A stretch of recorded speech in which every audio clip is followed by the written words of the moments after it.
సినీ నిర్మాతలు వర్సెస్ కార్మికులు ఈ పంచాది ఎన్ని రోజులు నడుస్తుందండి. ఒకసారి చదువుదాం వాడతాం పూర్తి స్థాయిలో, దాని గురించి మాట్లాడుకుందాం తర్వాత. టాలీవుడ్లో తారాస్థాయికి చేరిన వేతన పోరు. రెండు రాష్ట్రాల సినిమాటోగ్రఫీ మంత్రులు కోమటిరెడ్డి వెంకటరెడ్డి, కందుల దుర్గేష్ను కలిసిన సినీ నిర్మాతలు గింగిరాలు తిరుగుతున్నారు. తెలుగు సినీ పరిశ్రమలో వేతనాల పెంపుపై నెలలుగా ముదురుతున్న వివాదం ఇప్పుడు నిర్మాతలు కార్మికుల మధ్య నేరుగా తలపడ్డ పోరాటంగా మారింది. గత 2 వారాలుగా షూటింగ్లు పూర్తిగా నిలిచిపోయాయి. ఫిలిం ఫెడరేషన్ సినీ వర్కర్స్ ఆధ్వర్యంలో సుమారు 24,000 మంది కార్మికులు సమ్మె చేశారు. ఈ సమ్మె కేవలం వేతన శాతం పెంపు కోసం మాత్రమే కాకుండా పరిశ్రమలో క్రింది స్థాయి కార్మికుల గౌరవం, భవిష్యత్తు భద్రత కోసం జరుగుతుందన్నారు. ఫెడరేషన్ డిమాండ్ ప్రకారం ఇప్పుడే 20% వేతన పెంపు, 2 సంవత్సరాల తర్వాత మరో 10% పెంపు చేయాలన్నారు. అయితే నిర్మాతల కౌన్సిల్ వేరే ప్రతిపాదనతో ముందుకొచ్చింది. రోజుకు 2,000 లేదా అంతకంటే తక్కువ వేతనం పొందే వారికి తొలి ఏడాది 15%, రెండో ఏడాది 5%, మూడో ఏడాది మరో 5% పెంపునకు ఇవ్వడానికి సిద్ధంగా ఉన్నట్లు తెలిపారట. రోజుకు 1000 లోపు వేతనం పొందే వారికి అదనపు రాయితీలు ఇవ్వడానికి కూడా ఆలోచన ఉందని నిర్మాతల వర్గం చెప్పింది. నిర్మాతలకు షాక్ ఇచ్చారు కార్మికులు. వారి మాటలు ఖాతరు చేయకుండా నిర్మాతలు ప్రతిపాదించిన పర్సంటేజ్ విధానాన్ని తమకు అంగీకారమైనది కాదని కార్మికులు తేల్చి చెప్పేసారట. 30% పెంచితేనే షూటింగ్లకు వెళ్తామని నిర్మాతల షరతుల విషయంలో సుముఖంగానే ఉన్నాం. అది పెద్ద సమస్య కాదు. దశల వారీగా వారి షరతులను అంగీకరిస్తాం. కానీ అన్ని యూనిట్లను సమానంగా వేతన పెంపు ఉండాలి. కొంతమంది నిర్మాతలు యూనిట్లను విడదీసే విధంగా మాట్లాడుతున్నారని వాళ్ళు మాట్లాడుతున్నారు. అలా మాట్లాడితే సహించం. వేతనాల పెంపు కోసం ఆమరణ నిరాహార దీక్షకు కూడా సిద్ధమవుతారంట. 24,000 మంది కార్మికులతో సమ్మె చేశారు. ఈ 2 ప్రతిపాదనల మధ్య తేడా కారణంగా చర్చలు నిలిచిపోయాయి. 2 వర్గాలు తమ డిమాండ్లలో రాజీ పడకపోవడం వల్ల పరిష్కారం దొరకలేదు. సమ్మె కొనసాగుతున్న ప్రతిరోజు పరిశ్రమకు కోట్ల రూపాయల నష్టం జరుగుతుందని నిర్మాతల ఆవేదన వ్యక్తం చేస్తున్నారట. చూడు, మరోవైపు షూటింగ్లు ఆగిపోవడం వల్ల సినిమాలు, వెబ్ సిరీస్లు, టీవీ ప్రాజెక్టులు అన్నీ నిలిచిపోవడంతో వేలాది కుటుంబాల పరిస్థితి అగమ్య గోచరంగా మారిందట. మంత్రులతో నిర్మాతల భేటీ.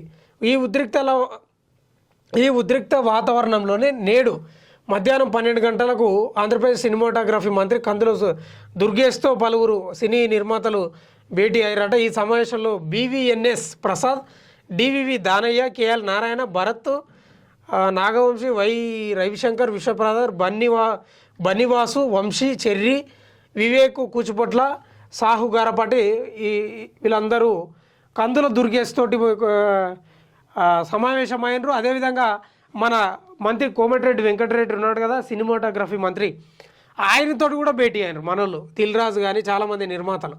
ఏందయ్యా సమస్య అంటే, సినీ కార్మికులు ఎవరైతే ఉన్నారో కేవలం వేతనాలు పెంచడమే కాదు, మాకు భద్రత కల్పించండి, మాకు ఆరోగ్య భద్రత, మాకు బీమా కల్పించండి, వేతనాలు కూడా పెంచండి. మీ హీరోలకు అడ్డగోలుగా అది ఇస్తారు కదా, 100 కోట్లు ఇస్తున్నారు హీరోలకు, ఆ సెట్టింగ్లకు 100 కోట్లు పెడతారు.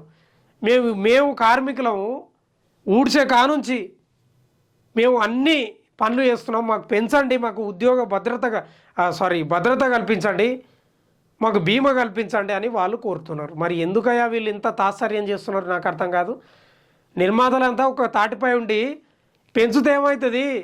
ఆ కార్మికులు లేనిది మీ సినిమా ఇట్లా అవుతున్నాయా? ఆ కార్మికులు లేనిది ఆస్కర్ అవార్డులు వచ్చినాయా మొన్న మీకు? ఆ కార్మికులు లేనిది నంది అవార్డులు వస్తున్నాయా? ఆ కార్మికులు లేనిది జాతీయ అవార్డులు వస్తున్నాయా? ఎందుకయ్యా వివక్ష వాళ్ళ మీద? ఏదో చిన్నగా బతికేటోళ్ళు వాళ్ళ పొట్ట కొట్టొద్దు కదా. మంత్రులు కూడా కోమటిరెడ్డి వెంకటరెడ్డి కానీ, దుర్గేష్ కానీ వీళ్ళంతా కలిసి మాట్లాడినారు నిన్న. ఇక వాళ్ళు కూడా వీళ్ళ మధ్య ఎక్కడ పొసుకుతలేదు, కార్మికులకు నిర్మాతలకు మధ్య ఎక్కడ కలుస్తలేదు. పురి కలవక ఇప్పుడు గింగిరాలు తిరుగుతున్నారు అందరు. ఇప్పుడు కానీ పెంచండి దయచేసి, ఎందుకంటే వాళ్ళు కోరుతున్నది గొంతెమ్మ కోరికలు కోరతలేరు. వాళ్ళు చంద్రుడిని తెచ్చి మాకు ఇవ్వండి, ఆకాశంలో చుక్కల్ని తెచ్చి మాకు ఇవ్వండి అంటలేరు. వాళ్ళకు వేతనాలు పెరుగుతలేవంట, సినిమా బడ్జెట్లు పెరిగినాయి, హీరోలకు రెమ్యునేషన్లు అడ్డగోలుగా పెరిగినాయి, ఆ సెట్టింగ్లకు అన్నీ పెరిగినాయి. మరి మాకు పెంచండి అయ్యా, దయచేసి మాకు పెంచండి అని వాళ్ళు చెప్తున్నారు. కాబట్టి దీనిపై దృష్టి పెట్టాలి. నిర్మాతలు కూడా కొంచెం పెద్ద మనసు వేసుకోవాలి. మీరు పెద్దన్న పాత్ర పోషించాలి. కాబట్టి దీని మీద దృష్టి పెట్టి కొంచెం వాళ్ళ యొక్క పరిస్థితులను కొంచెం అరుచుకోండి. ఎందుకు వాళ్ళని మీరు ఇబ్బంది పెడతారు? వాళ్ళు లేకపోతే మీ సినిమాలే ఇట్లు కావండి. మీకు అది తెలుస్తలేదు. తెలుసు, ఎందుకు తెలియదు. కానీ ఈ ఏదో మేము మిగిలించుకోవాలి, మాకేడ మిగులుతుందని మీ బాధ. మీకు ఆ సినిమా రెమ్యునేషన్ అడ్డగోలుకి ఇస్తారు. వాళ్ళకి ఎందుకు తగ్గిస్తే ఏమవుతుంది?